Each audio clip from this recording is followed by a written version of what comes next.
Search drive.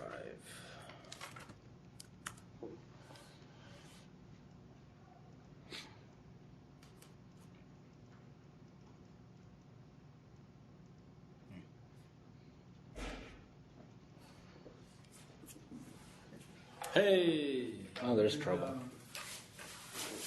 Matt's here. Pardon? Oh, Georgia? Oh, Kurt. No.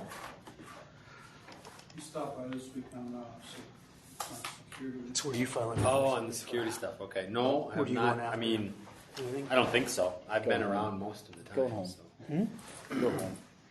Sit leave them for a little while anyway. Company out of California. Oh, come on. This is going slow. Okay. Well, I'd be interested in talking to people. I can't figure out where this is at. And they just did, Minneapolis. Yep. They wanted, it's not Red Wing, but it's school district Brown Red Wing.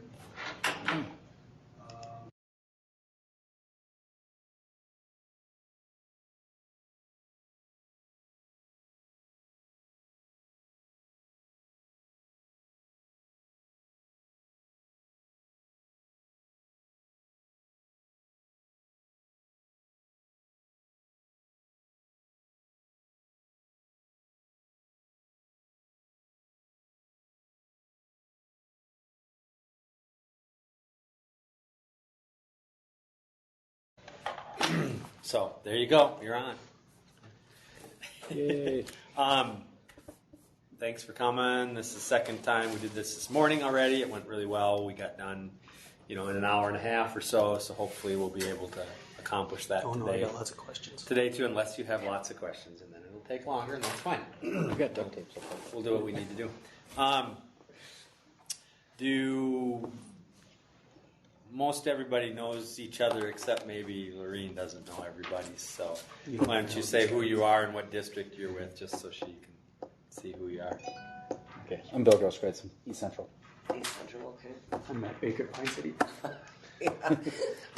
I'm Lorene Frost, business manager at Rush City, so that's why I don't know most of you techie people, but I'm starting to get to know your faces, actually. Jimmy Hat's Rush City. Chuck Keenan's ISD 15 St. Francis. Cool. And we may have somebody joining us via video, and we may not. We'll just have to see how that goes. But if I do this right, if I actually turn the projector on, you should be able to see these things that I put up here. That's the agenda. And everybody, there's copies over on the table if you need one to get the electronic version of it. But I sent out a link to the electronic version. So if you want to find that, you can follow along with some things as we go through it. I've been trying to make these things much more interactive and have all the information you need on them. And I might add a few things. I do have a link to the PowerPoint slide deck on there. It's a PDF version of it. So you can check out the 166 slides that we'll be going through later. No. Actually, at the E-Rate regional training, there were 166 slides. I've whittled it down to around 50. So, just so you know, I've been thinking all about you and that you don't want to go through that many. So I whittled it down a little bit, but there were quite a few. It's always fun. Did any of you attend Jeff was there, right? Were you at the regional training? Has anybody else ever gone to a regional training? That's what we have you for. Yeah, well, I always go. It's interesting because the same folks from ECMECC generally show up, and they're a good. I mean, they're good. It's 166 slides and it can be really dry, but they do a pretty good job of trying. They have tongue in cheek sometimes and make some jokes. They understand that it's not the most exciting thing in the world, but and a lot of the same people end up showing up for it. It's a lot of people that. Someday I want to be unable to attend the Minneapolis training so that I can go to Orlando or somewhere for it, but so far that hasn't happened. So I always end up in Minneapolis. Okay, so just by way of review, I know at the first session we had a few people who were brand new to E-Rate, and none of you are brand new. to it. But Steve Bistrup from Malacca was there, and he had his file folder that he uses for organizing everything, and he had written across the top of it year 19. So this is year 19 of E-rate, which made me kind of sad because I started with E-rate the first year E-rate was around. So I go, God, tell me it hasn't been almost 20 years yet, but it has been. I did too. Yeah. So anyway, and we have, as always, a few changes coming for this year. But just as by way of review, right? They haven't changed the general process. You still have the 470, and on their website, this is the applicant process, and this is what it would go through. And I'm not going to do that for you because none of you are new, but I did go through that with the first group. And we talked about the 470 is still there. That's the competitive bidding process, sort of asking for the services that you want. And as I continually tell people, start those now. If you haven't already started them, or if you haven't, gotten that process underway, go ahead now. You can do that anytime, essentially after July 1st of the new year, and then you're ready, with everything, and you can really get just about everything wrapped up, including figuring out your contracts and awarding your bids and all those kinds of things, so that you're just waiting to do the application when the window opens, which is a good way to do it. It's not the way that most of us do it, but it's a good way to do it if you can. So again, that process can start, and all the new 470 form is there, and I'll show that to you if you haven't seen. How many have seen it? How many have done it? Has anybody done a 470 yet for this year? No. Okay. Okay. So this will be You saw what they showed us. I'm not going to be able to show you much else than what they showed us at the regional training, but. Because it's not working yet, or No, it works. There were people at the first training who had actually successfully completed one, so it does work. Excuse me. Just peeking quick to see. Sorry. I see it booted me out of that. Okay, I just had to check to see if anybody else had joined us via video, and they have not. And then, of course, after you select your, go through the bidding process and award a contract and do all those kinds of things, then you do the 471, right? And again, the process is still the same, but where you fill that out and how you go about it has changed quite a bit with the E-Rate Productivity Center, EPIC, as they refer to it. It is EPIC. And we will talk a lot about that. Then once you have done your 471 within the window, and by the way, the window has not opened yet, usually opens sometime in December, so we're kind of waiting to see. Generally goes through mid to late March. Last year, I think March 26th. So we think it's going to be, at the regional training, they told us it was going to be same general time. Although in the EPIC, in the E-Rate Productivity Center, that's interesting because nobody joined, but it made a noise. Sorry about that. Anyway, in that E-Rate Productivity Center, they have not posted the 471 yet. So I know that the window isn't going to open at least until they post that, because they need that there before they can open the window. So I'm kind of keep watching for that to happen. But once you do your 471 and you get all that taken care of, and then you wait, right, to find out. You wait for that golden ticket to come, which is the... That's Clune, wasn't it? No, I think it was going to be Eric Simmons from Princeton that was trying to join, but we'll just see. Eventually, He's under a DDoS with that. He'll contact me, I'm sure, if he needs to. Sorry for anybody watching this later. Anyhow, you do your wait. You wait for your golden letter or your mauve or green or blue or whatever color it is for the year, your funding commitment decision letter. And here's a word of advice. When you get your funding commitment decision letter and it says, yay, you've been funded, sit down and fill out your 486. Because there's a deadline on that. And we're all really good about going, hey, look, yay, we got our funding, and then you set it aside and you go do something else. And because nothing else is going on in the E-rate world at that time, because usually that comes in the spring or the summer, right? Nothing else is going on in the E-rate world, you just kind of forget about it. And then it's 120 days that you have to file it. That's a long time, but it also goes really fast. So when you get that funding commitment decision letter, take care of the 486 as fast as you can after that. You have 120 days either from the date you received the letter or the start of service, whichever is later. Well, and for most people, the start of service is July 1st for a lot of things. So then that starts your 120 days. So that 120 days just expired not too long ago, in middle of sometime in November, from the July 1st start. I got my 486 this week, completed through ECMECC. Yep. They just sent it to me this week. You mean you got your funding commitment letter? No, I got my 486 back from them this week. When did you file? When did you do it? 2 months ago? Pardon? 2 months ago? Oh wow. Okay. 1.5 months ago? Really? That took them a long time to. So I don't think I got my funding commitment letter until October. I didn't get my funding commitment letters until like not that long ago. Right. Yeah. Okay. So yeah, I mean, generally they're pretty good about that. Generally comes back quicker than that, but who knows what the circumstances were. But as long as you file it, that's the important part, because that's when that's what has to be done in a certain amount of time. I emailed you. Yeah, I just saw that. I'll take a look at that when we get to that point. Thank you. So anyway, do that as quickly as you can so you don't forget, right?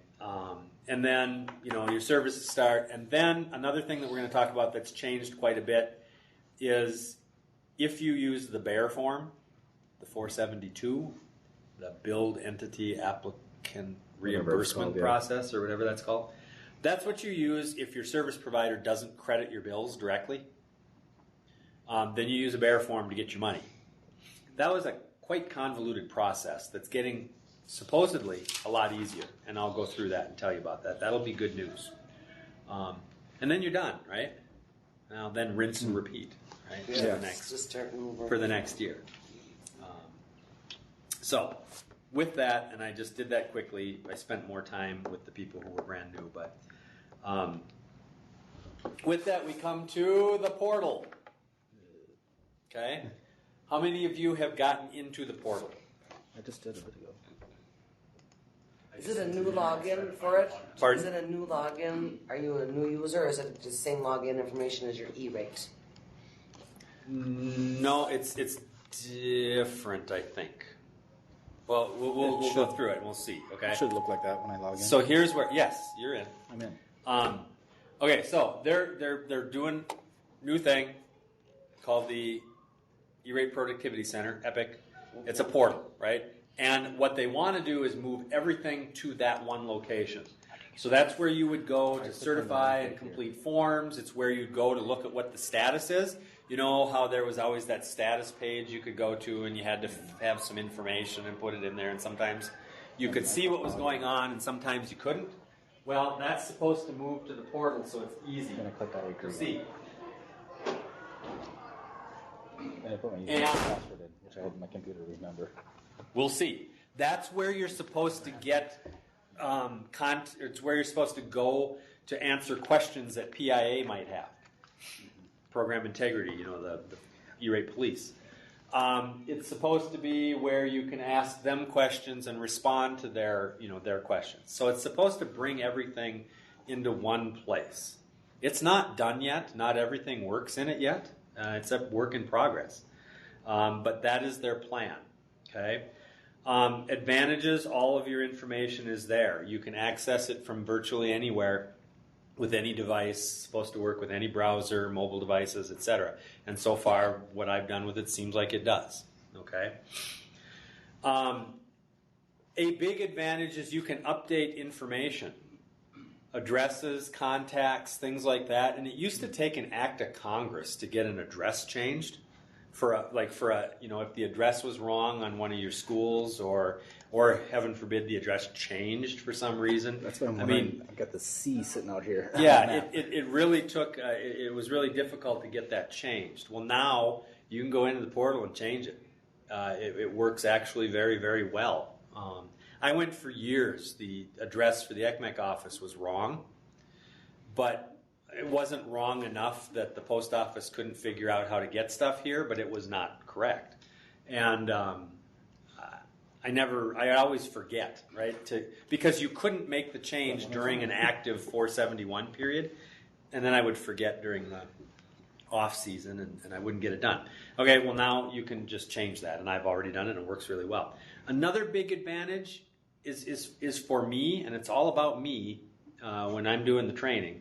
And you can, now I get the data on all of your schools directly from you, rather than me having to re-enter information like for free and reduced lunch especially, and student enrollment and things like that. It only happens once.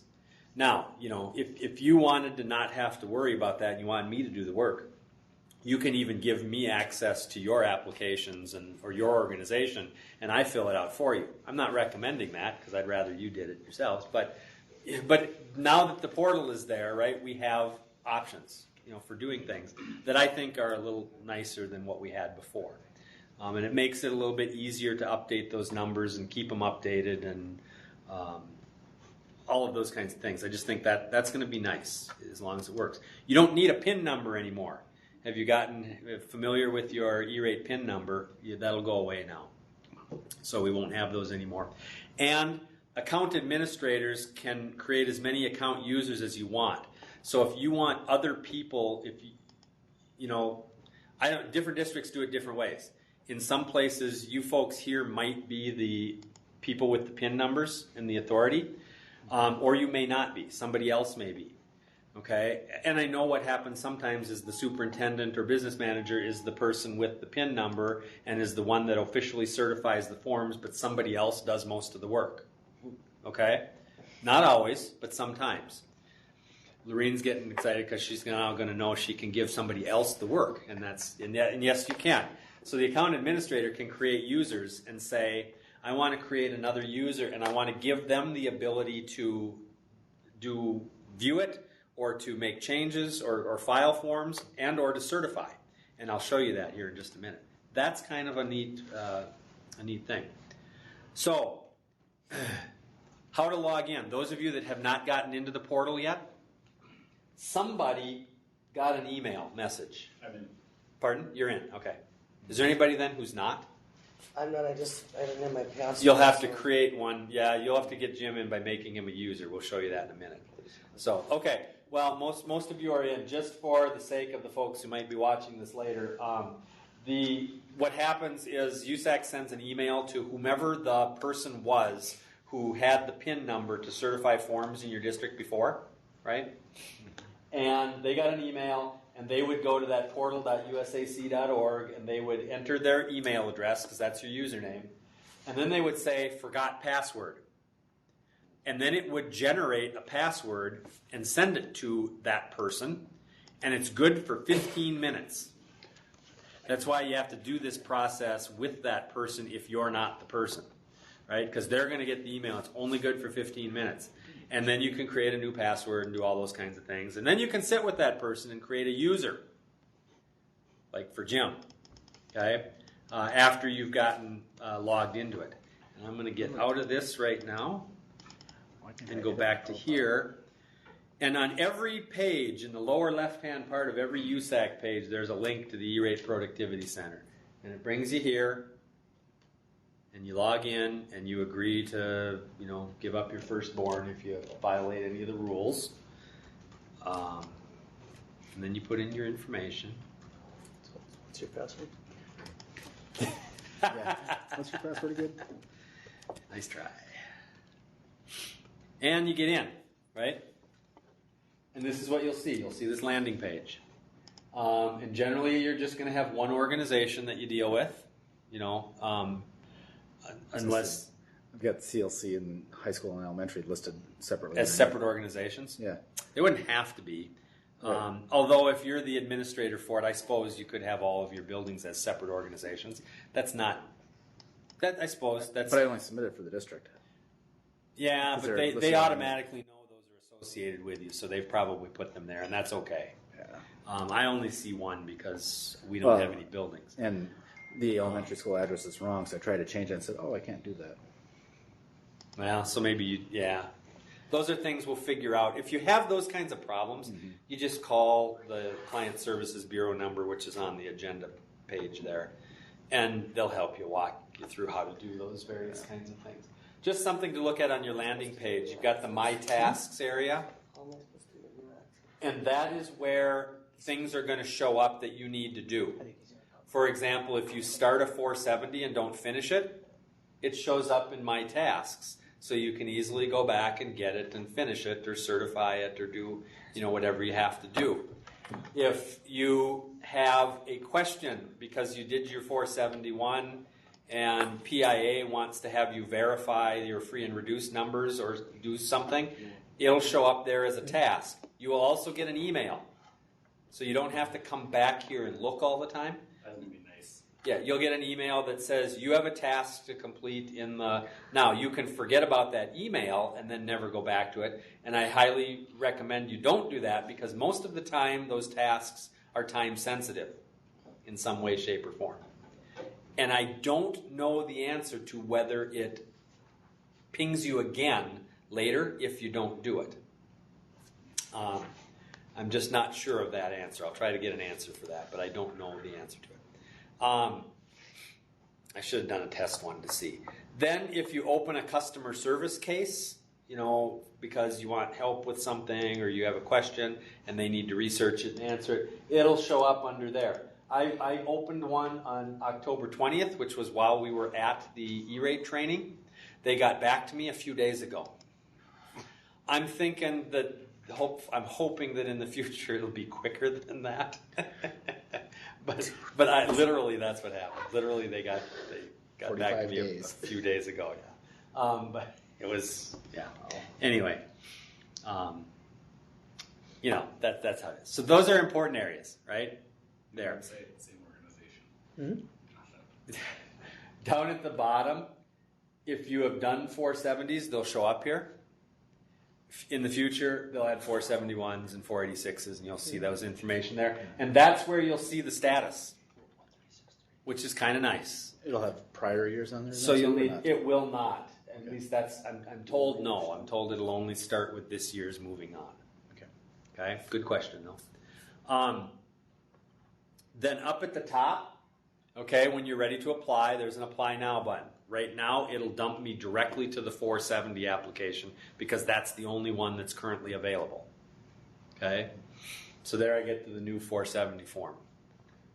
And I'll tell more about this in a minute, but while we're here, I'll just say one nice added thing is that your application nickname, which used to be the form identifier, the form ID, and used to be like this long, and you had to try to figure out in 8 characters how to describe what that was.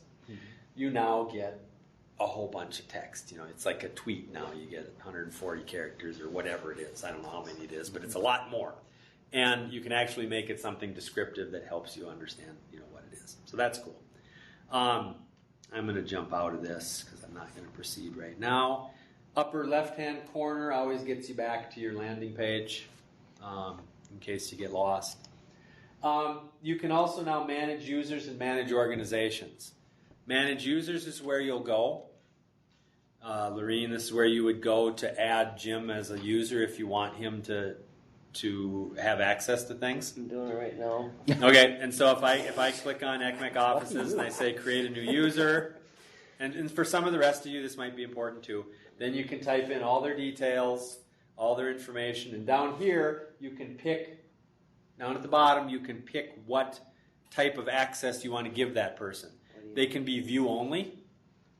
So here's a word. If you ever wanted me or somebody else, a consultant or somebody else, to be able to view your information, you could add me or a consultant or somebody as a view only person, and then that would give access to that person to be able to just view your forms so that they could help you or they could do, or whatever it might be. So you may want to give view access to 470s and 471s to certain people, right? You may want to give partial rights. Okay, partial rights allow the user to start and enter data on the form, but they can't submit it or certify it. Okay, so that would be for someone who you wanted to get them to fill out information, but you wanted to be the final person who said, okay, it's done, go, right?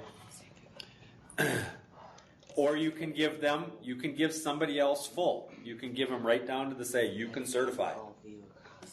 So if you're in a situation where your superintendent or business manager or whomever is the person who you've always used their PIN to certify it, and they say, yes, that's what we want you to do.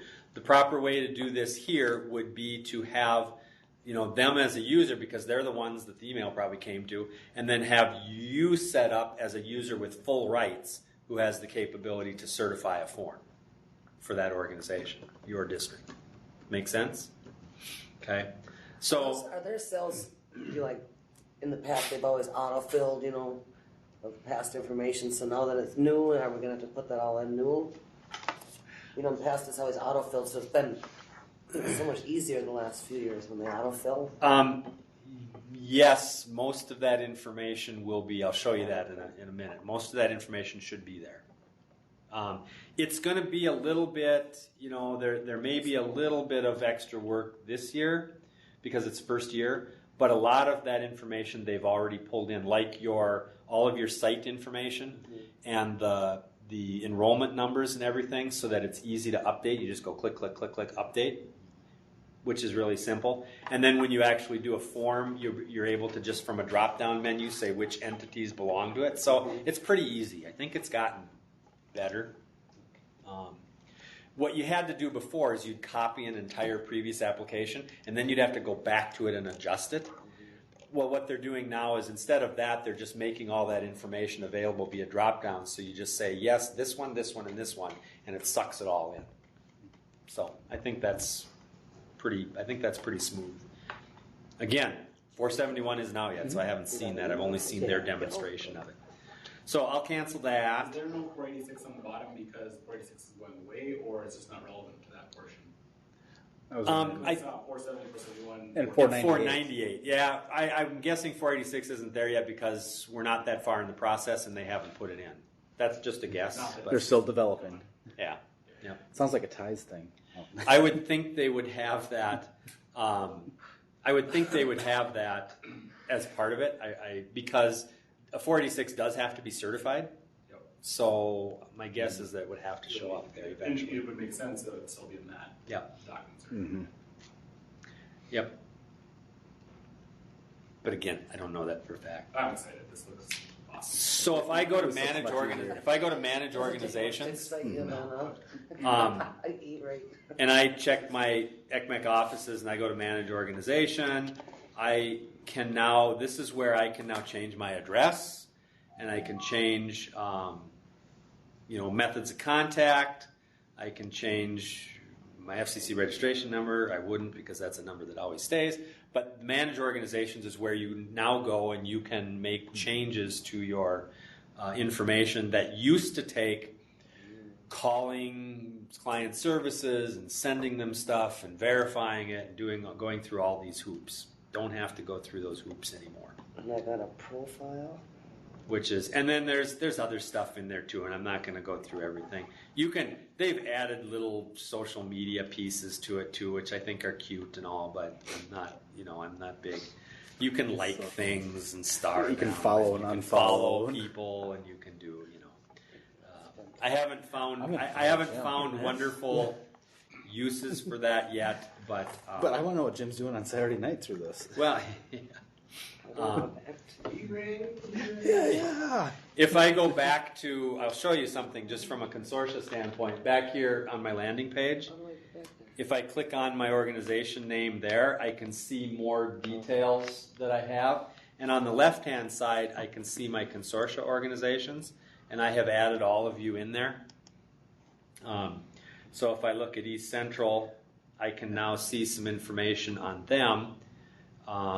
And I can look at related entities, and I can see the related entities for East Central. It has wrong addresses on. When you're going to fix that. But And when I go to one of those organizations, and this is how you'll see it for your buildings too. I go there and now I see how many full-time students, how many eligible for NSLP. I see that information. That's the information that I needed before, right, to fill out the 471. Right. It's all there.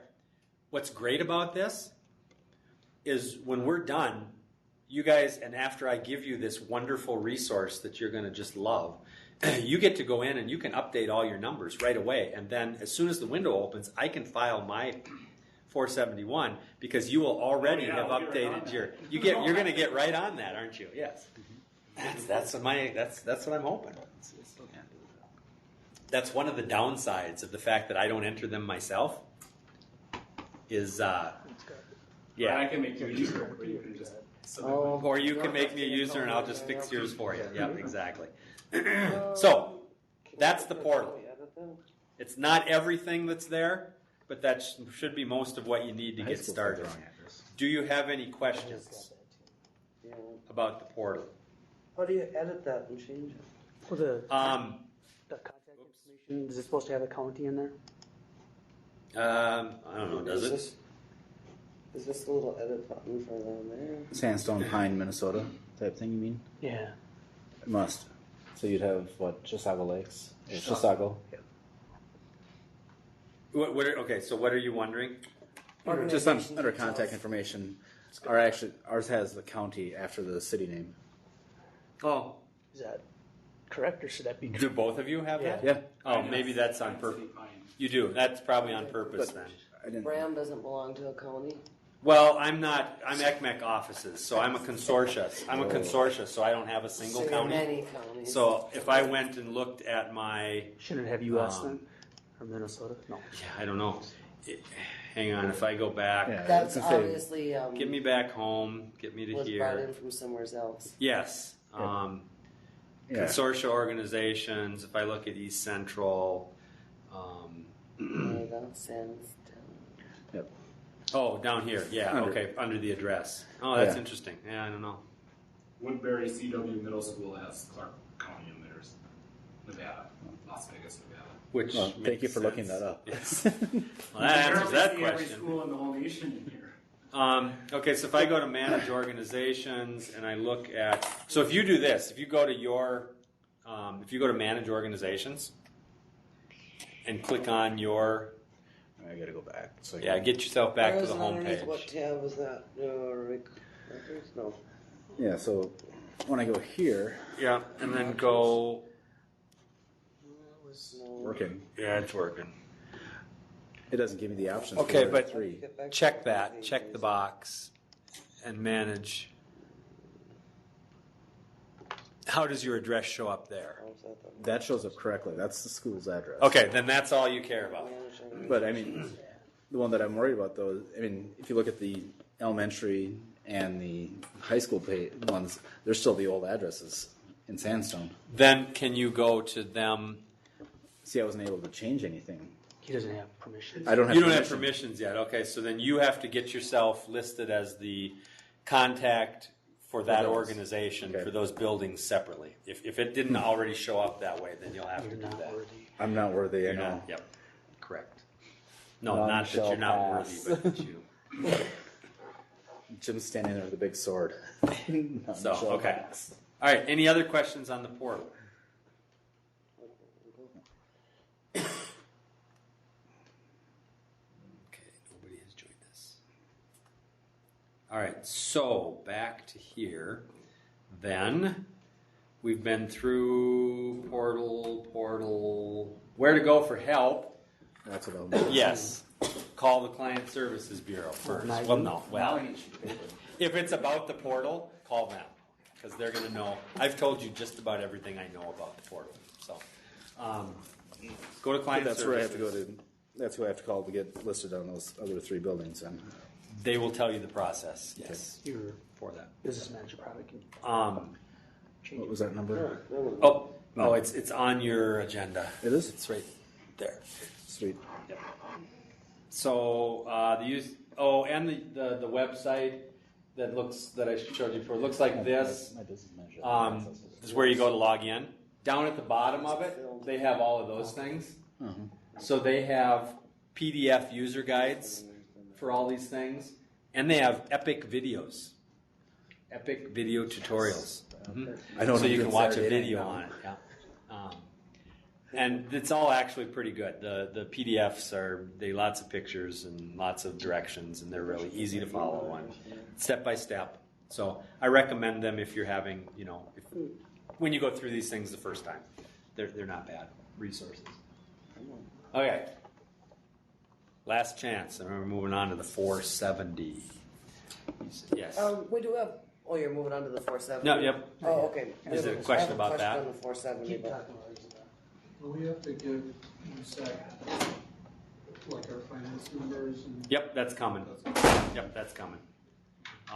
Okay, so this is a draft. This is a look at what you're seeing right there. Is Jeff just showed this is what a 470 looks like now when it's done. So it's pretty simple. It's different, right? But it's pretty simple actually. And that's more concise. That's kind and that's kind of nice. prints out. So thanks, Jeff, for showing us that. That's a good way to see it. That's what happens when you reset the firewall. Save the internet for everyone. Yay! So I have a couple of links on the PowerPoint show if you want to go use them. One of them is a link to a news brief that talks about the 470 process. If you want to refresh yourself, I'm not going to go over that because all of you have been through this before.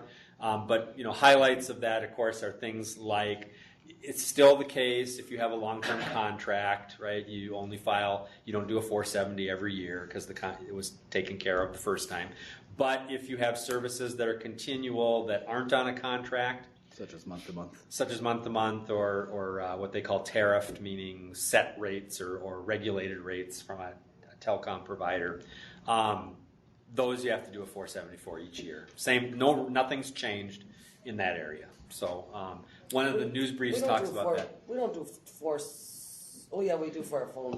No, we don't do it for the phone service. Not if you have a contract. No. Right, we have a contract and it's out like 5. Okay. Yep. If it's a 5-year contract, it's. That's why we don't. Yep, you're good. I was thinking it was month to month. If that contract is up at the end of this, I gotta see what. No, I think we're out. I think we're trying. is that locked? I think we're trying to make it till after I retire. You can push it all the way. You can push it all the way open if you want. And then I also included a link to the PDF guide for going through the 470. You can find that elsewhere on the ECMECC site, but I put a link to it just for fun. And that's all I had. I'll show you this because again, you go to the Productivity Center to fill it out, and these are their instructions for it. It talks about who to file, how many to file, and then it steps you right through it, starting with apply now, which I showed you before, and it takes you to the 470 page, and you give it a nickname like I talked about. Couple of things. You have buttons down here. You have back, you have delete if you want to discard it. You have save and share and save and continue. If you select save and continue, it'll save it where it's at and take you to the next page. Okay, so it progressively saves things as you go through, which is cool. Don't have to worry about that. If you do save and share, it'll be saved and then it'll show up in your task list for completing later. Okay, or for sharing it with somebody else to finish it. You can do either one. And discard, of course, discards it and back takes you back. And at the very end, you'll have the options to certify and submit. But those don't show up yet. And then it's pretty much like it's always been. You talk about the application type. Is it for Category 1, Category 2, what type of service? And you pick those. A lot of those things are picked from drop-down menus now. Okay? So that's kind of nice. And Jeff's gone through it, I think, so you kind of know some of those things. If you have a consultant, there's an option to put that information in. And then you talk about, summary of the services you're requesting. We talked at the first session about, category 1, category 2. Again, a lot of things are driven by drop downs. And the question was about what level of detail do you have to provide? And, the answer is as much detail as you can. But at the same time, I recommended to people, especially with Category 2 applications, Category 1 is pretty simple. Number of lines, speed, if you're talking about, leasing fiber between buildings or something, what's the speed level you're looking for, how many line circuits, what type, etc. But when it comes to Category 2, there's a lot more things, right? Because you're talking switches, you're talking cabling, you're talking, various different things that are associated with that. And I know some people last year that filled out Category 2 applications, when they did the bid, their vendor came back and had this long list of things because they identified all these part numbers separately, right? Brackets for mounting and brackets for holding the cables in the ceiling and this and that, and those kinds of things. And while that level of detail, can be good, it also causes a lot of data entry in the process of filling out your 470s and your 471s for sure. So what we talked about at the training and what some of us were talking about there is, when you're getting bids from vendors, when you get to that point that you want to agree upon one, you want to work with your vendor to see if they can compress a few of those into fewer line items. If they can bring the cabling, down to, okay, we're going to provide X number of drops to X number of locations, right? And they can itemize along with that line what that entails, if there are other pieces, or whatever. But if they can put a price, they can compress that, right, and put a price on that line item, that will be helpful to all of you in your completing things. And then the other thing that I said is remember that in most cases, you are all going to exceed your E-rate budget with projects. And so if the project, it's kind of like, most of you don't have to do clock hours for licensure, but I have to do clock hours for licensure. I have to have 125 hours. If I get 250 hours of professional development, the professional development committee doesn't want me to turn in 250 hours. They want me to turn in 125 because that's what I need. And we thank you very much because I sit on that committee. Yes, and so same thing applies with this. If your budget for the building that you're working with is, let's say, $25,000, and you're doing a $40,000 project, you only have to submit up to the $25,000. So you can pick the highest, the most eligible, highest cost things and include those on your application. And you're still going to do the rest of them, but that's going to be on your dime anyway. And E-rate doesn't need to know about those parts, right? So I'm just giving you some hints on how to make it easier. I submitted for one school last year, Crossroads, but we had like 50 students. Yeah. And it was, the amount that the equipment was higher than the reimbursement rate. Sure. And it did hold it up. And they had to call me back and Yeah. say, and then we had to resubmit the magical number. Yeah. So it did hold up my Yeah. application for about 3 weeks. Yeah, and so the more you can condense that, the better, yes? She doesn't have rights to create a 470 either. Oh, Um, 888-203. I have to call that number. Yeah, I What is would. it? What is it again? It's right on the sheet there. Oh, okay. Apply now, right? When I first got in, I didn't have rights. I got back out, I went back in, and I had the. And then you did. Okay, Huh, because I just signed up today. Oh, yeah, that could be. Yeah, could be. So if that's helpful too. Okay, I'm gonna try. Give that a it. try. Better Currently than not the- associated to better than an the 800 African number. organization where you have full or partial rights to create a 470. And I gave myself full rights. And it's- Oh, yeah, sometimes you have to look at that. That's a good point, too. Okay. Look at the managed users, and maybe you have to give yourself You the have to rights. Give yourself Mhm. full rights, and then you're good to go. Yep, That's good kinda point. funny. Thank you for bringing that up. Manage user. Because I noticed that on one of mine. For one of mine, I only had partial rights. Why does at it first. open a new window every time you click on something now? Yeah, I know. Because look at that, I've got like 4 of those windows open. It just does. So anyway, those are some things about when you're doing your 470, or especially after you're getting the bids and you're going to get ready to do the 471. Question often comes up, can you just provide the detail that they ask for on the 471, number of lines, number or list the equipment, and so on. If it's a small enough project, yes, you can. You don't have to have a full RFP, but your district may have rules about at what point a project has to go out for formal bid. In some, that's as low as $50,000. In a lot of districts, it's $100,000. You'll have to check with your business office to know that answer. So if your project is under that amount, you do not have to have a full RFP. You can just fill out what E-rate asks for on the 470 and take your bids that way. If it's a complex project, you might find it handy to have a document that explains more detail about what you're looking for. If you do have anything like that, either a document, a document asking or giving more detail, or a full-fledged RFP, you're going to have to upload that to the site. And again, this document that I have up on the screen right now talks about that process. It's very simple. It's really easy to do. But then after you've uploaded it, then when you're describing services later on in the 470, it's going to have a place where you can check a box and say, yes, I have an RFP, and it's going to give you a drop down and say which of these RFPs that you've uploaded is associated with this one. And you pick it. That's going to allow them to automatically get it so you don't have to post that RFP on your website somewhere or do something else with it. The vendors can get it directly off of the ECMECC site. So Make sense? we only do the RFP part if it meets our district's threshold.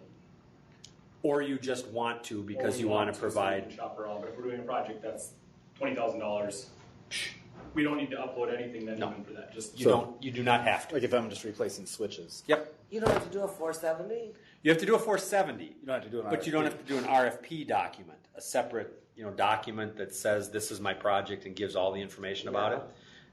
You only have to do an RFP But if it's district requires But it. if it's out there in the 470, vendors still see that. Oh yes, right? they still do. Yes. But all they'll see is the description we put in That the you 470, provide, right? Just yes. that little blip or as much as you Yep. There's a state statute that explains the cash limits. $100,000 or more, you have to do an RSP. Right. Yeah. statute. And some districts choose to have a more stringent requirement than that. If it's But 50,000 and above, you have to have a minimum of 3 bids. Yeah. Yeah. Wait, I thought if you did a 470, that was a request for proposal. A 470 is an E-rate equivalent of a request for proposals, but it's not it wouldn't pass muster for a $100,000 project because the state requires you to do more Okay. than a 470. Does that make But if sense? it's less than that, the 30,000.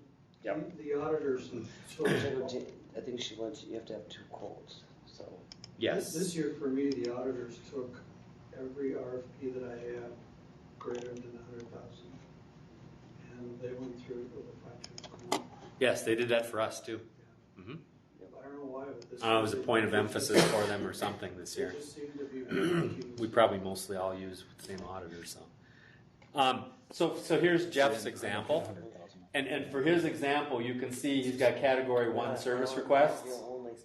And it's voice service and cellular voice, and he lists number of entities, quantity, and so on, and then gives a little narrative down at the bottom. That's enough. That qualifies for the E-rate application. That's not a full RFP, right? When I did my fiber RFP last year, I had a 40-page document outlining all of the things and everything and the rules and all that and the legalese and everything. That's an RFP. And that you have to do if it's a like I say, a very large project, or if it's complex enough to require it. We didn't list our contract and stuff up there. Yeah. Oh, no, they're not gonna I don't know if you have to list contract and stuff. No, if you're under contract now, you don't. No, correct. Oh, wow. So, Do you have to go back? I know last year when I was doing one of them, it said, what funding year did you receive something with the first initial contract? that'll be on the 471. 471. Okay. I couldn't remember if it was 70 or 71. Yep. Okay, we don't want you to be confused. Maybe I'm just, the whole 470 and the whole RFP thing. So you're doing a 470, you're gonna get contacted by vendors, right? Correct. Uh-huh. So it is like lot. it's just like a RFP, only it's, It's the E-rate equivalent of it. Okay. Yes. Expect a lot of email. They I just always consider that to be like the wish list. Yeah. Well, ask about your If you want something or think you want You put it something, there. you throw it Yep. up there like a garbage list. Yeah. Whereas if you don't, and then you want it for the 471. Yeah, you have to, anything you end up applying for with a 471 has to have been on a 470. Yeah. So, And sometimes you do a really large project, okay, that involves, let's say you're replacing all of your switches across the district. The number for that's going to far exceed the amount of money that you can possibly apply for. But because it's a very large project, it's going to also require not only that you do the 470, but that you have a separate RFP document that has to go along with it. okay. Because it's a very large project. And we have an attach, don't they have where you can attach? Yes, and that's what I was talking about. The process is on here. It's right here, and you choose the file and you upload it. And like I say, it used to be you would put that on your website and you would say on the 470, look here for it. Well, now they just have you upload it, and it's part of the process. If you need one, only if you need one. You're so small, Jim. Well, I know it's small. I'm smaller than that. No, I'm not I'm thinking- not worried as much. Is there enough space in the forum where if I got specs for wireless that I want 3x3 radios, it's got to be AC, it's got to be Wave 2, it's got to work with Cisco and Terasys switches. Is there room to put all that, or should I do a separate document that lists all those criteria that I'm looking for? I don't know. I think the narrative box will expand. Did you, when you did it, do you remember there being a limit to the narrative box? I don't remember. I think that would expand. However, if it's a couple pages of stuff, you might just choose to attach it to the attach I have a it. spreadsheet that I just fill out and send a spreadsheet up. For category 2. Yeah, and that's fine if you want to attach it that way. Yeah. So you really can do it whatever works best for you. Okay. And that does bring up a good point when you're doing your 470s. When you talked about the specs, and saying it has to be this, it has to be that. Remember that you can't say, let's say, for example, you want Cisco 2850 access. I don't even know if that's a real thing, but Cisco 2850 access points, right? That's what you really want. You can't say that. No. Or you can't say that's the only thing you want. You can say, I want Cisco 2850s or equivalent. And my understanding is that in the drop-down boxes, they're actually including the or equivalent wording. But you just want to make sure, if you're writing any separate documents, that you have that or equivalent. You can also say that, let's take access points again as an example. Access points must be compatible with blah, blah, blah, blah, blah controllers, right? So if you have controllers that, and if they're, proprietary and Netgear, Extreme, somebody else, that's the only things that are going to work with it. Unless another vendor can prove that they can be compatible with it, that's going to help you get what you want, right? What you ultimately want. I know a mistake I made last year in getting the quotes. They all didn't have spin numbers. Oh yeah, you gotta. Yes, when you're getting your bid, when you're getting your vendors, you have to make sure they have a spin number, and you have to ask for that. Okay. They don't have that already if they're accessing this 470 stuff? They may not. No, because it's publicly accessible. Okay. The one vendor that I chose didn't have a spin number. Yep. And they were like the best price, the best across Yep. the board. And we didn't get their spin number until like the night of closing, Yeah. which was like March something. last Yeah. Because they were scrambling to get it, I'm sure. And, yeah. And I had my secondary message, Ready to go. Ready to go. Yeah. but it was like, so that was the lesson I learned last year. Yeah. Ask if they have a student member up front. Yep. Can Good you point. put that on the 470 that they have to have that? You can, yes. Or Yeah. Must have valid or ask SPIN them number. to ask Absolutely. them That for can it. be that can be a condition for sure. And actually, it almost has to be. But they may not know that. And so, That's pointing the way that to out. Get it. Yeah. What are you asking for? Yep. This is what Back to the PowerPoint. Yeah. All right. Any other questions on 470s? Otherwise, it's relatively the same, and you can go through that document and follow the steps. But I think we hit the main things to the gotchas and the things to look out for. Any other I've shared, this is your nickname of yours. before we talk about eligible services? Oh, the 470. That's next. Yep, I started for you. Okay. Okay? No questions. All right. Eligible services. Category 1, Category 2. Most of you kind of have the idea of what that means. Remember that Category 1, they're phasing out voice services. They're continuing to phase that out. Eligible services. Here's one thing. Fiber, Yours is the wire. lit and dark, is eligible under Category 1. Okay? And I'll talk about what might be important on the dark fiber piece for some of you here as we go on a little further. Oh, seriously? But those are the things. Most of you in here, you're going to have. This is data transmission. So this is like if you have a fiber lease between two buildings, right? So this isn't wireless access. This isn't. No, this is not yet. No, this is just. If you have a cable modem connection to a remote building or a fiber, contract with Midco or SCI or somebody, between which some of you do, right? That's this area, right? Voice services, which includes your plain old telephone, local and long distance phone, VoIP, VoIP, those kinds of things being phased out, right? So I told the first group, because there were a few of those folks there, that the only thing that they apply for is voice service. I said, you can do a little happy dance because probably in the next year or two you'll be done. You'll never do this again unless they change the rules. Because So when they say 20% reduction, is it like, so if we were eligible for 50%, then it's going to go 30, or is it 20% of your total expense no. So if your discount amount was 50% last year? and then you were only able to get a 30% reimbursement because it was reduced by 20%. Mm-hmm. This year you'll be down to 10. Oh, really? It's 20 each year, and So last next year it was next year you're done. Okay. So this, if that's the case, this would be your last year of getting anything for phones. I think we were at 60. Then you don't have to worry So about the that. first year, so it was last year first year. So, we have a lot of districts that are 60, 70 percenters. And so last year they were down to 40 or 50. This year they'll be down to 20 or 30. Next year, your 70% folks might still have, I think this Payback. might still have a little bit. I knew that was coming. Got it? Wanted to see if you were quicker than On I that was. one? Understood.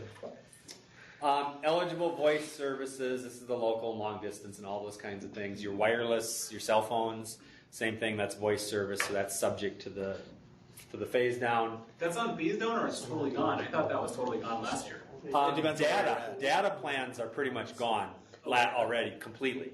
But just But the service itself is still It really eligible. depends on where you're at on the Texting's out. thing. Texting's out, yes. And that's what it says, it excludes data on text messaging.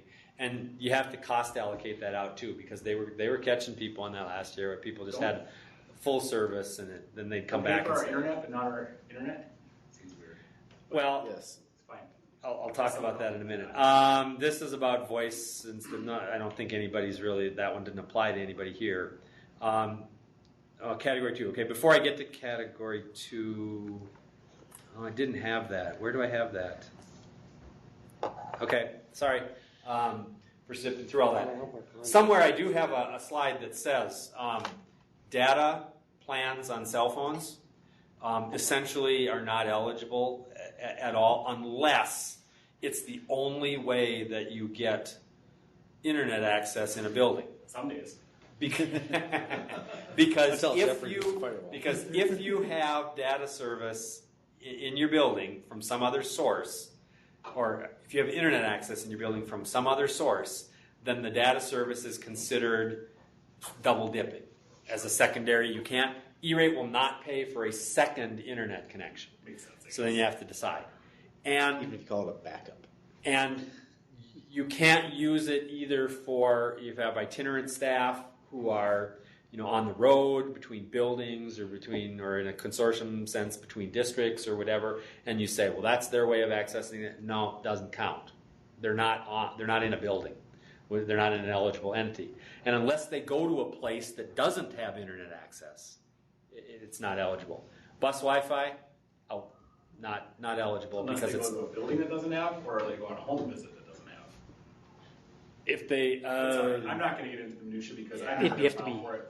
I wouldn't do. They wouldn't consider a home visit an eligible entity. So they would only consider a building an eligible entity. Sure. So I would say no. Cool. They'd have to have their office. Actual answer. They would have to have an office in that yeah. person's home, or in that location wherever they're going. Choose your little area. Yeah, for the $1.50 that you get. Anyway, so questions about that? They're phasing out that voice. We won't be worrying about that anymore here after too long. Category 2, equipment and services needed to bring broadband in, subject to the 5-year budget piece. Category 2 includes internal connections, basic maintenance, and those kinds of things. So here's that list. Okay, access points, cabling, caching, firewalls, switches. Firewalls to a degree, I'll tell you about that in a second.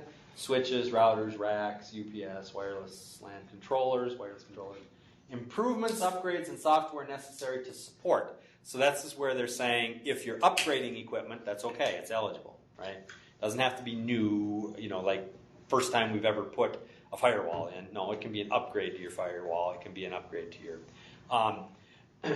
all of these things are subject to the budget, right? To that budget thing that we'll talk about here in a minute. One thing about firewalls, just to exemplify how this works. If your service provider, let's say MinIT is everybody here, MinIT is everybody's service provider. If MinIT ran a firewall, right, and rolled that service into their internet service to us, it would be eligible under Category 1.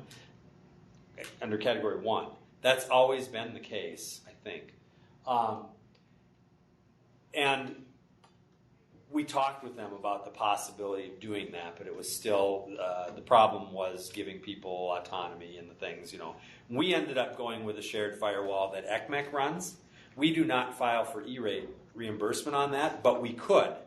But we would have to do it under Category 2 because we're not a service provider in an E-rate sense. We don't have a SPIN number. We're not that kind of a provider.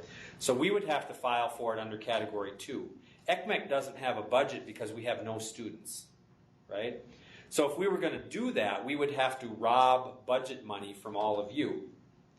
And I'm guessing that would be met with pitchforks and torches, right? Mostly. So we don't apply for reimbursement for that because most of you are able to spend your Category 2 money on your own without any problem. So just to explain how that works. If you have a firewall in your location, you can get E-rate reimbursement for it, but it's under Category 2 and it goes against your budget amount that you can ask for that 5-year period of time. Does that make sense? That's one of those categories that kind of crosses both, gets just a little bit gray. So I always want to kind of point that out, that's how that works. So that's all that stuff.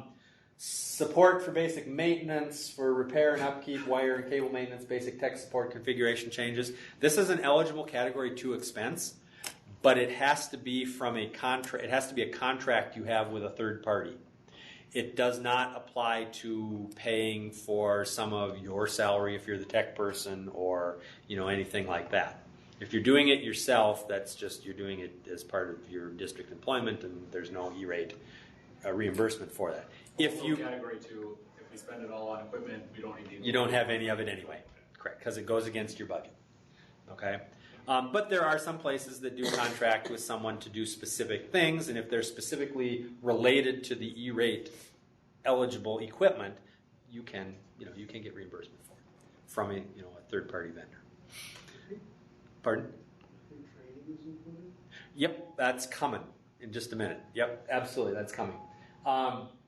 Basic maintenance does not include, and these are some of the things that I'm talking about, like things that's not contracted. If you call up somebody and they charge you for the service call, you can't E-rate that because you didn't know it was going to happen. You can't say, oh, I'm going to put $1,000 just in case we do all. No, you can't do that. It has to be an actual contracted service. Here's the training piece. Miscellaneous things. And I think the place you put this is under basic maintenance. But one of the things that people oftentimes don't think about is the training piece. I mean, granted, taxes and shipping and those kinds of things are eligible. But training is also eligible. So if you're getting new something that's E-rate applicable, that your tech person, you as a tech person, or your end users, either one, need training on, you can have the vendor bundle that training in the proposal, the bid, and that's eligible for E-rate reimbursement. It goes against your budgeted number, but it is eligible. Okay, so you can get some reimbursement on that. You keep on saying budgeted number. Is there a cap, like Yep. per student or something this year? Yep, that I've that's missed? coming. Oh, That okay. happened last year, actually, but yep, I'm Okay, coming yeah, to when that. we're eligible, I'm reading that. I think I'm coming to that next. Okay. But does that make sense? So that's a piece that often gets overlooked. All right. Yep. ESL updates. Okay. Quick before I get to that part. The dark fiber piece. Most of you have leased. Whoops, I went too far, didn't I? There. Most of you have leased lines between your schools, but some of you have your own, and some of you have a combination, right? Now, Pine City, we have our own. You have your own fiber between your elementary and your okay. You guys have your own between your elementary. You guys lease.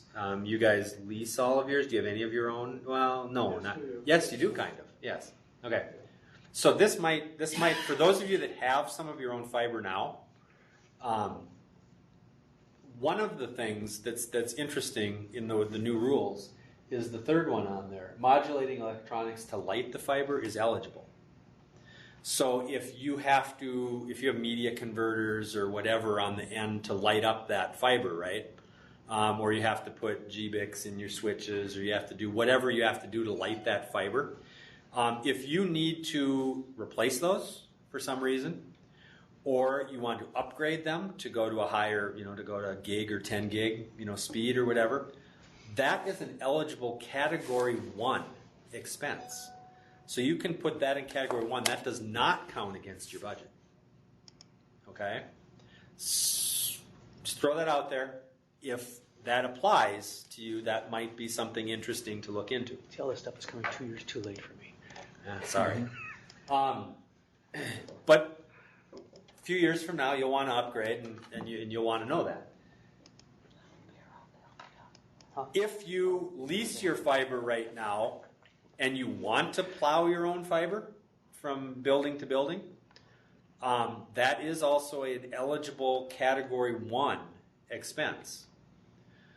You're not going to be able to get that done for this year's process because, at least I don't think you will, because getting together all the things that would be required to get a bid for plowing fiber is probably going to take too long. But going into next year, because that rule will still be there next year, you might think about that. Again, it's probably not going to apply to most of you, but just something to think about. That's new. But especially that electronics piece. That is, I think there are people who would benefit from that, to be able to light their fiber or to increase the capacity, and maybe even the stuff that you do own, that might be something to think about. We're also looking at using it for the county connection. Sure. Yep. Because for us, it's covered, but we're still paying for it. Right. Yeah. And since they do Yep. it for the libraries, they have a spending Sure. Yeah. So yeah, you talked about that before. So yeah, whatever. But anyway, that's just something that was interesting. I'm not going to do the special construction, and if you're in that situation, you can talk to me. Well, this is the part where it talks about data plans. Off-campus use of data plans is not eligible, even if it's for educational purposes. More on the data plan, and then I already talked about the firewall piece. That's just basic things. So I'll go to category 2 budgets. That's the next piece. Yep. So you have a 5-year period between last year and funding year 2019. You have 5 years where you get a category 2 budget that you can, that is your limit to what you can ask for from ECMECC. It has nothing to do with how much you can actually spend. You can spend as much as you want, but it's your own money after you reach the... It's how much you can be approved for. It's how much... it's not even that. It's how much you can ask for. It's how much you can ask for. Well, hang on. Well, yes, the approved part is there too, but I'll explain. I know where you're going. Just scaring me. Yeah, Denied. Did nothing.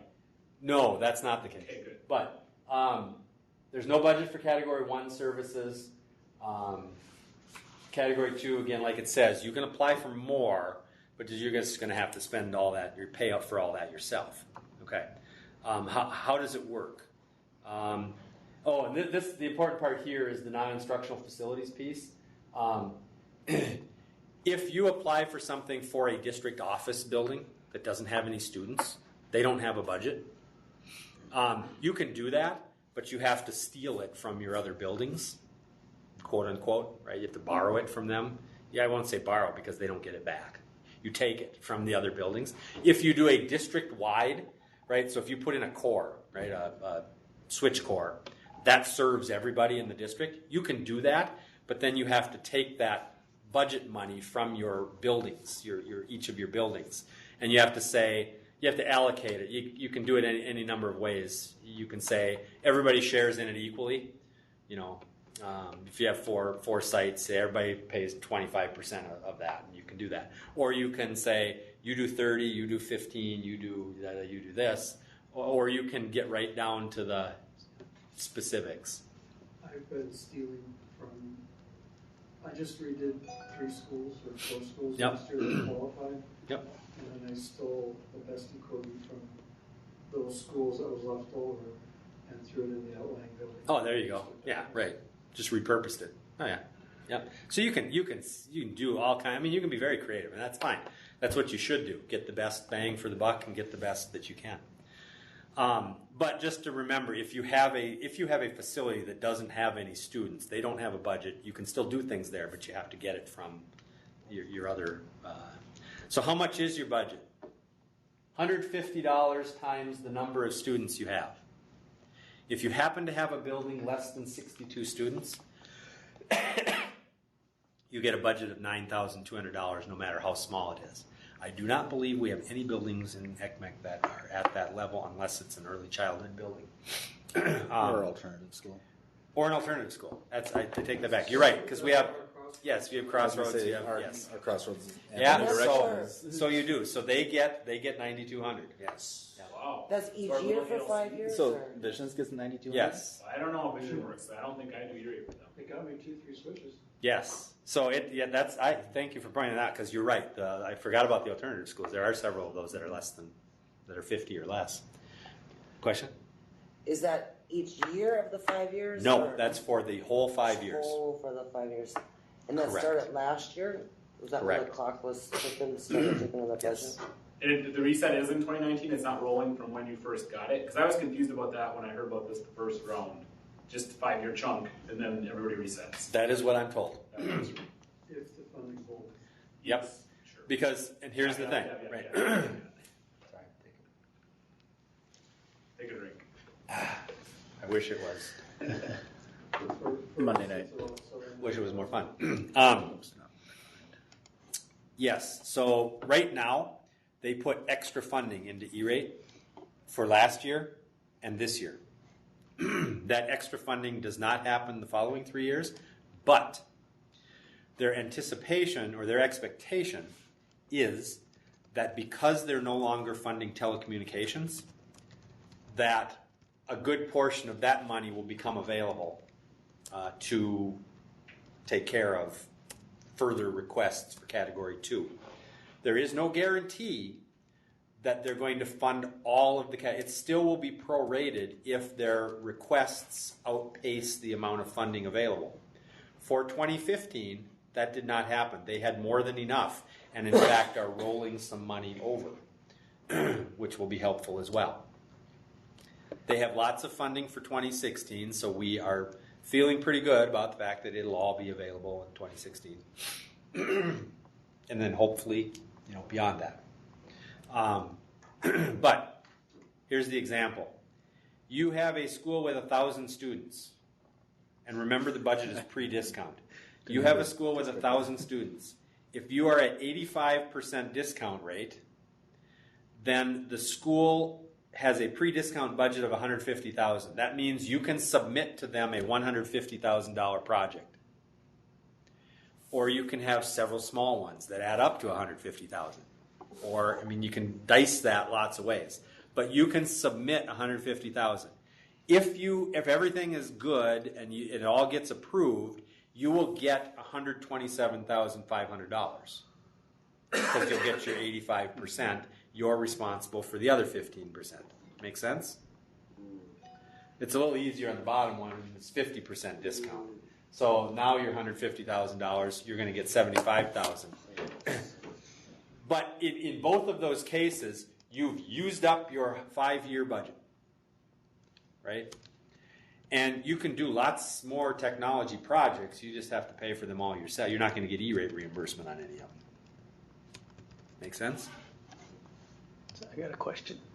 Pardon? I got Yes. a question. The 470, if you're doing something for the element, like I'm doing the elementary, Yep. I do not do a 470 as a district. I do it for the elementary school and go by the number of students in that elementary school.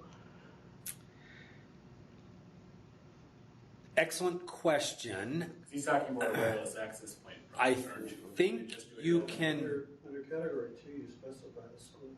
Yeah, I think you can do it either way, but I think you can put it on a district application and you specify that it's just for that school, and so then it will apply their discount rate to that. Because when I did my Category 2 last year, I had a district-wide bill from the vendor. This is the total cost, but I had to split it. I had to have them split it by each individual school, and then I had to submit it to E-rate by school. Did you do separate 471 applications No. per school? You did it on the single application. Yeah, and Because you had, in your portal thing, you see that you have a building number, and you're going to put the building number up with the costs. So that's how they split it up. yeah, That's I something the think business manager's got to worry about, right? Pardon? That's something the Yes. business manager worries about. Okay. I think I believe, and people will correct me or I'll get an answer if this is not right. Because I think Mary's going to watch this later, so she'll tell me the right answer. But I believe because it gets down to who gets the bill, right? And the district is probably going to get the bill, so it goes on a district application, but then it's allocated the way Jeff's talking about by the school that it's involved in. The only reason, and I think this is still possible, and I think it's still done. The only reason you might want to do it differently is if you have a school that has a much higher reimbursement rate and you want to do something and you're doing it just in that school. You have to be able to justify that. You can't say it's going to go to this one and you actually put it in the high school, or whatever. You have to be able to adjust or substantiate that that's where you're putting it. But if that's the case, and let's say they qualify for 80% reimbursement and your other schools are at 40, or whatever, and you don't want to, then what you want to do, then the vendor has to bill the school building let's say it's an elementary school, they would have to send the bill directly to the elementary school, and the business office would have to worry about how to route that and pay that and get the, That's if their free and reduced is drastically different and you want to take advantage of that. But Yes. if it's generally similar. If it's generally very close and similar, it really doesn't probably pay to do that. Another rabbit hole question. I see UPSs were on there. Does other eligible services cover, say you have a switch rack, or you don't have a switch rack, or you're putting one in, does it cover getting electricity to there? To have an electrician, and then can that all go on the same thing? And I'm going to say no. I'm quite confident the answer is no, it won't pay for it, because one of the things you have to certify when you do is that you have the proper. E-rate will pay for the cabling, telecommunications, and but not the Yes. power. But not the power. But not the power.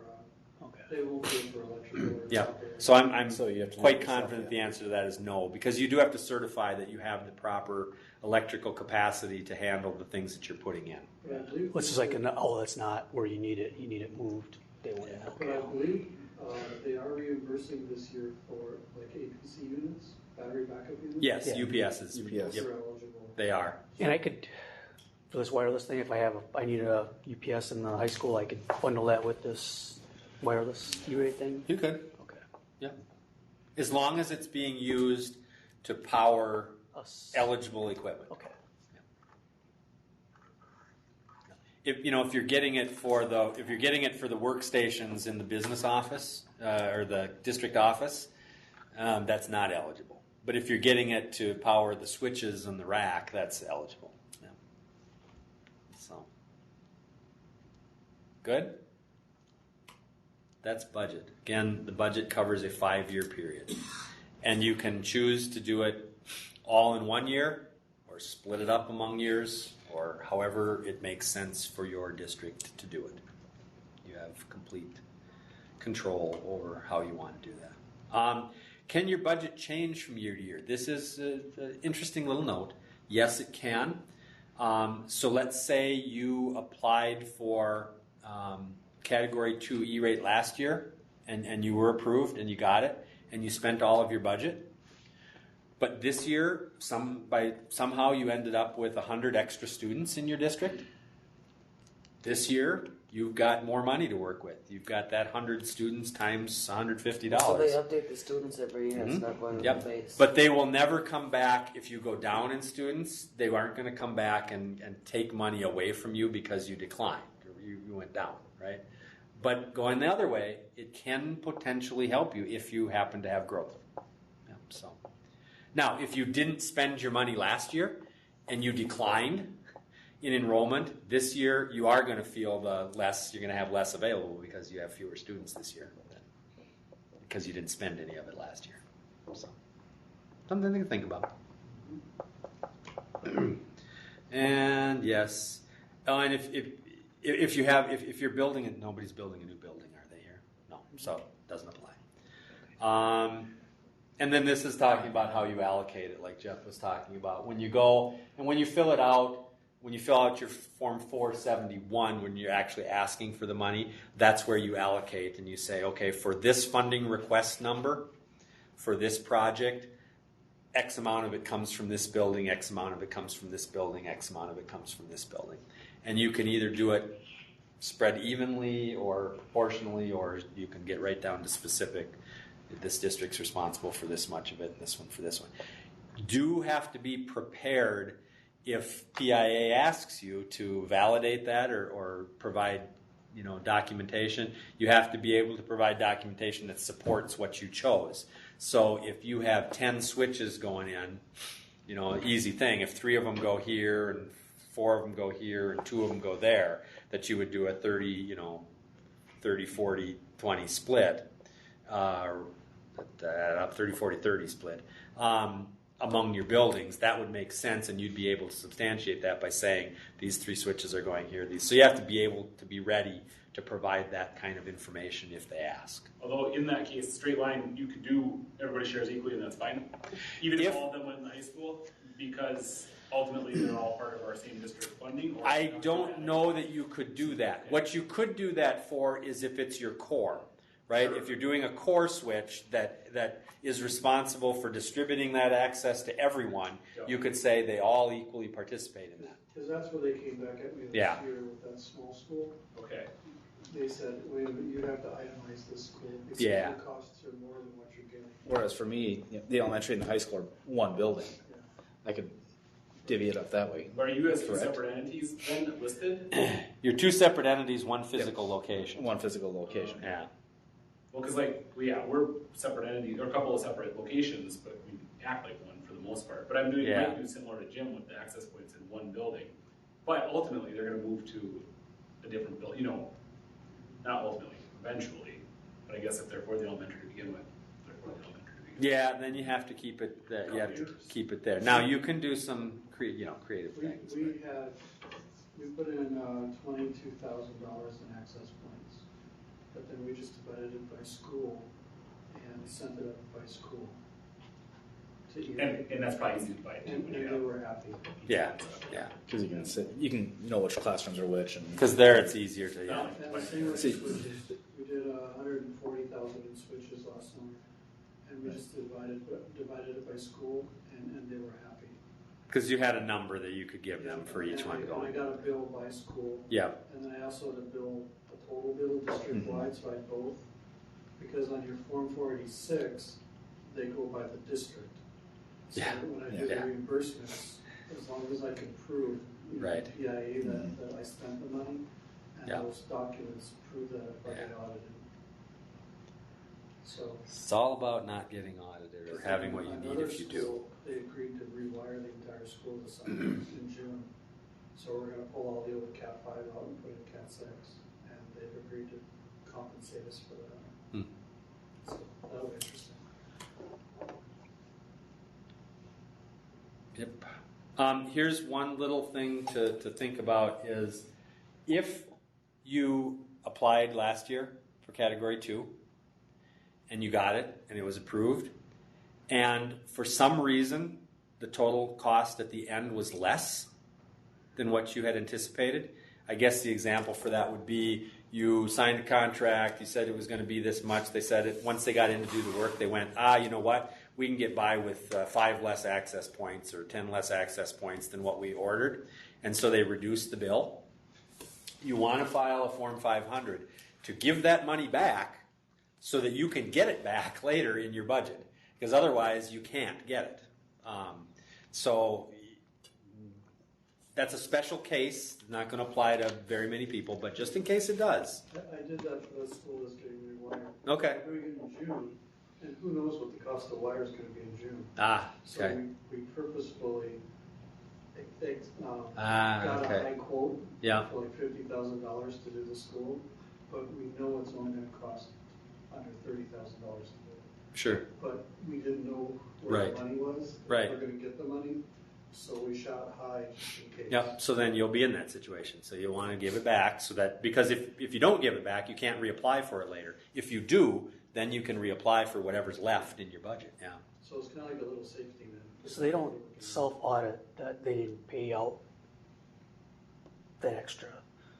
Because they're not paying it out if you didn't spend it, right? No, right. No, and they don't. No, they don't. As far as they're concerned, you still applied for the full amount. You just didn't use it all. Okay. And they don't keep track of that themselves. That's sort of your responsibility. How they're going to fund years 3, Sounds 4, like and Wall 5. Street banking. That's how they're gonna. Well, that is how sometimes that rollover money is how it does. Okay, so there you go. There's something else I was going to say. I don't remember what it was. Direct bear payments. Last thing. On the left is how it used to work. We, applicants, would file a bear form and we'd send it to our provider, and the provider would have to certify it, sign it. They would send it back to us, and then we would send it to ECMECC, certifying that it's all done, and then ECMECC would get it and approve it, and they would send money to the provider, and then the provider would send you a check. Who made that process up, I'm not sure, but that was the convoluted process that you used to have to go through. Now, the process is going to be, We fill out a bear form online. USAC approves it. They send money to our bank account. That seems a lot better to me. And they're going to do every 2 weeks. They're going to do runs for paying them out. And so you're only going to be able to do it in the portal. After July 1st, there will be no paper bear forms. So if you're one of those that does your bear forms after July 1st, for the previous year, you'll have to do it online this time through this process. You don't have to have service provider certification anymore. They may, PIA may get involved asking for invoices and things. You want to be prepared for that if they feel that they need to ask for that. But they're going to pay us directly via electronic transfer, which is kind of nice. So how do we do it? We log into the portal. We put in the SPIN information. We put in the information from the 471, from the funding request number, and all of that information. And we submit it. Then they do payments twice a week. They're sent directly to the applicant, directly to the bank account. That's a wonderful thing. Begins July 1st, 2016. So what do you need? You need contact information, applicant identification, and banking information. For contact information, you're going to need a company officer. It cannot be a consultant. Okay, so for when we're doing this stuff, the bear form and the Form 498, this is not something that a consultant can do for you. It must be done by you. Okay, that company officer can be a business manager, can be a superintendent, can be you, it can be anybody, right? Whoever the district decides they want to have involved in this process. The bank account cannot be owned by a consultant. You can't pay the consultants this way. Okay, it has to come to the district. You have to find some other way with cars or trinkets or whatever to pay your consultants. So, So make sure it's through technology. That's right, yes. Anyhow, it can't be owned by a consultant. All right. So, applicant identification information. You need your federal employer FEID, and you need a DUNS number. You know about a DUNS number. Everybody has one. Your business, if you don't know it, your business manager does. Everybody has a DUNS number. You'll need that. So, doing this is probably a process you want to do with your business, somebody in your business office who has access to all this. You need your FCC registration number. That's already on your information that's in the portal. Should not be confused with the funding request number. People make that confusion though because it's the same identification. Then for banks, you need your financial institution, their account number, the ACH transit number. Business folks, a business office knows all of this information. And then you also need your billed entity numbers, name of the billed entity, and things like that. It says enter as many as are reimbursed through this bank account number. If you only have to have your district in there if you only do a district application. If one of your sites, the school, the whatever, is actually the invoiced and pays the bill. In other words, if your schools pay their bills by themselves separately or have separate accounts, then they need to be in there separately. If you do it as a whole district and the district gets the bill and the district does everything, then it just needs to be the district. Okay, that's the simple. And that's the last really big thing that's changed. Somebody told me that you can actually go in and do the Form 498 information right now. I have not verified that, so I don't know if that's there yet or not. I haven't seen it, but somebody else told me they thought they did. But we're a long ways away from that process. July 1st is still a ways away. The instructions are out for it. The instructions are there for it, yeah. So it might be possible. I just have not verified it yet. Well, it's just past 2:30, which was what we expected for an end, so I think we did it. But do you have other questions before we go? That grid of the phone service going away, that 20% each year. It's the last slide. I know it's always confusing with what they say their year. It doesn't their year's calendar compared to our fiscal, or? Oh yeah, FY is not fiscal year, it's funding year. And it's Funding 1 year different. So funding year 2015 was 15, the 15-16 school year. 15, 16. And funding year 16 is the 16-17 Yeah, school year. okay, I wanted to verify that. Yep. Okay. Websites. Pardon? Websites are no longer eligible. They weren't eligible. No, last they weren't year. eligible last year either. No. Email, not eligible. Used to be eligible. 15, 16, 17. Some of that kind of stuff. But yeah, Yeah. other than that, eligibility rules, the only major change on eligibility rules this year was the fiber piece. On what's eligible. Otherwise, last year there were quite a few changes. And all of those are still as they were last year. Anything else? Training, if the vendor that I sent you that spreadsheet. you're putting that 470 out, and you put training in there that you want training on whatever you're buying, but they don't do the training, how does that come in? Do they have to? I think I don't know the exact answer to that. I'm going to say your best bet would be to have them wrap it into their bill, even if that involved, They purchase it and then. yeah, Okay. that would be your easiest.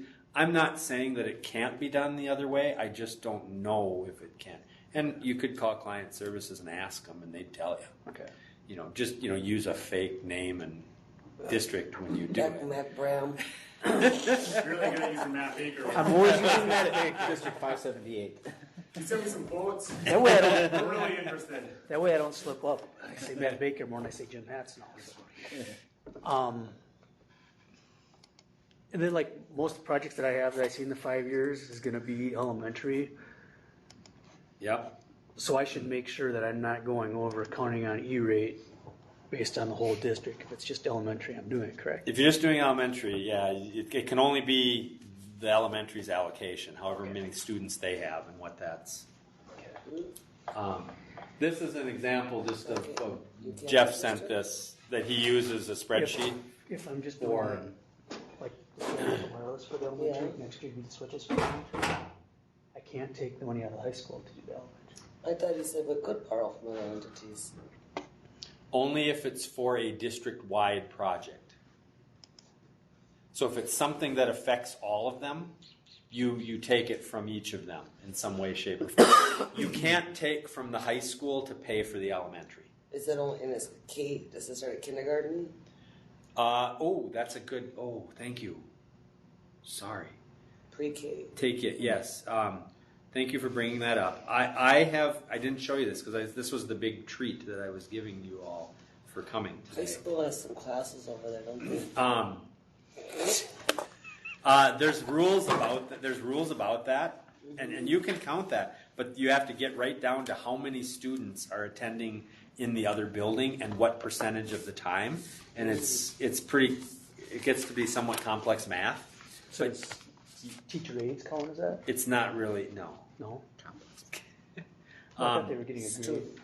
On your agenda, I have some links to things, and we'll have to go here before, so you get out before the buses, but nobody's parked in the wrong place, but that's okay. fine. There's a meeting coming in here at 3 o'clock too, so. But on here, I have a link to the E-rate support page that I've created for ECMECC.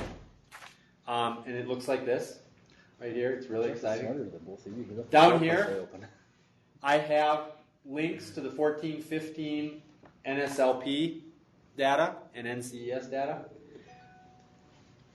Historically, the best way to get NSLP numbers is from the Department of Education Special Populations Report, which is done once a year, and it's the verified NSLP numbers for all of your buildings.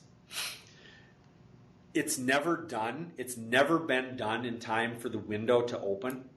It oftentimes gets done in the middle of the window sometime. And I will generally tell people, it's just better if you use the previous year because that's what was available when the window opened. If you wanna wait, I tell people if you wanna wait, if you think it's going to be that much better numbers wise for you or whatever, you can. But then it makes things problematic for your consortia like SCRED or Rum River or ECMECC or CMERDC, who include you in their applications because now we might have different numbers than you do. What I'm recommending to everybody now is unless MDE releases the new data before the window opens, and if they do, I will update it, and I will let you all know that.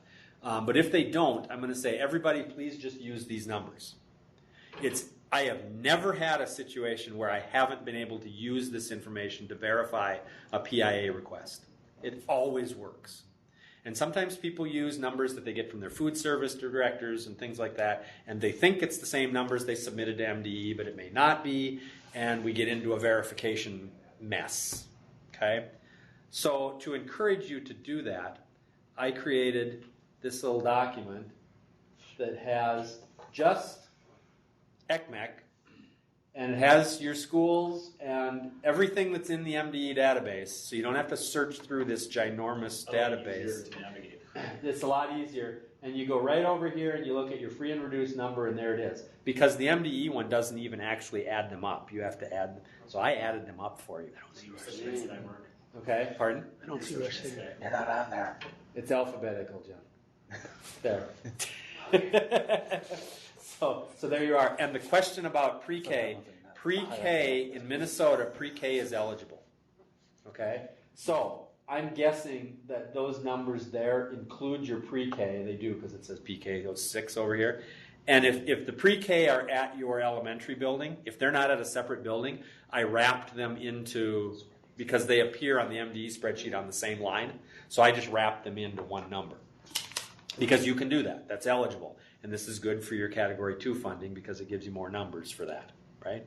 Well, one is that. So that big number that column elementary says 470, is that? Or That's your total enrollment in your elementary for 14-15 as reported to as verified by MDE. Okay? So that's your number, 470 times 150 is your budget month. And at your high school, it's 401 times 150. Okay? So what does that equal? So, and then your free and reduced numbers.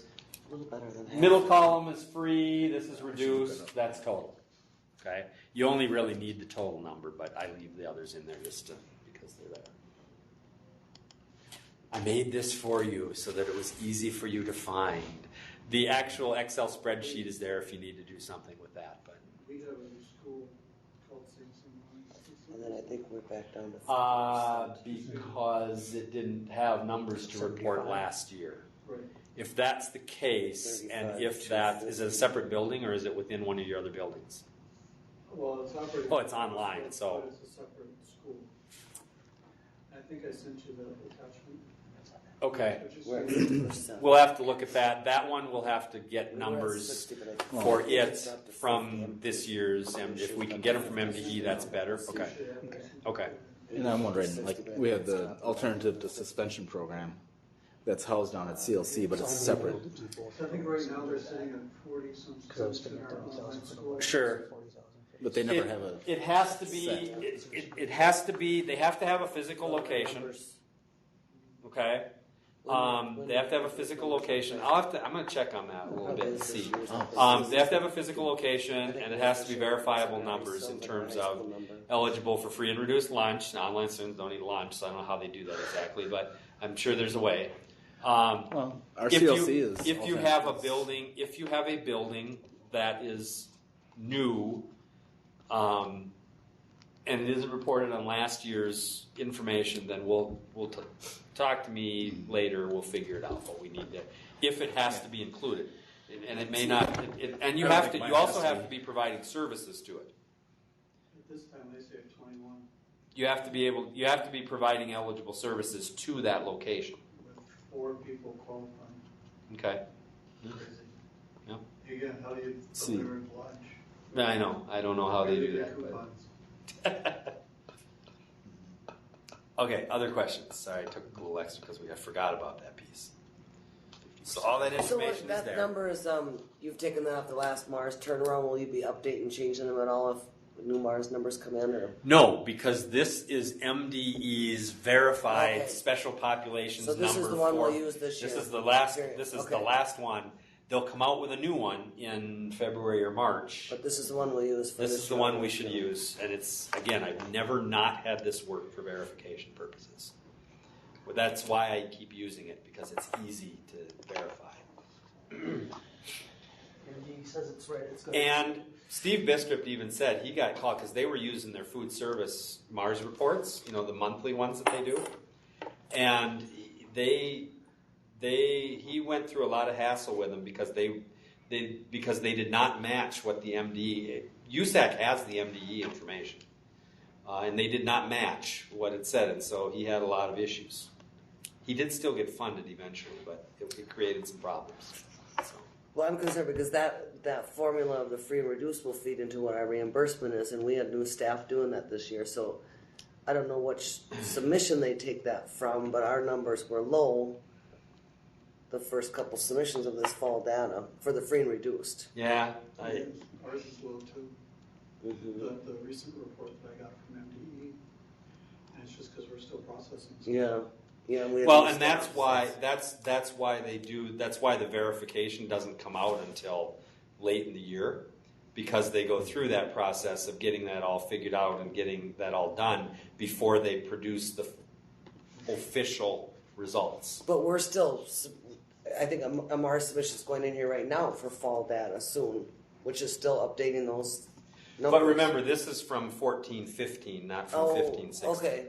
They're Yes. using last year. And numbers. that's Last why year's we numbers, don't that's why have it's- the final 15-16s Okay. yet, is because you're right, you're still... They're using last year's number. Okay, then they should be Yes. good. Yep. Yes. Okay.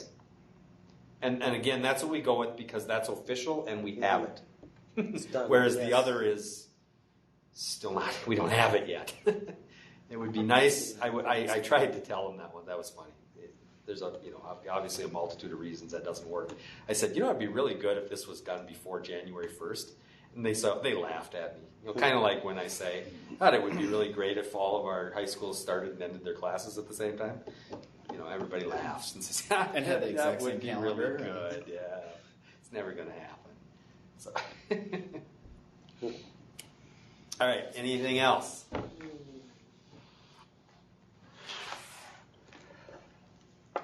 All right. That's a wrap. Thanks for coming. I'll stick around if you got other questions, but I'll have to. Have I seen you walking around in ponds?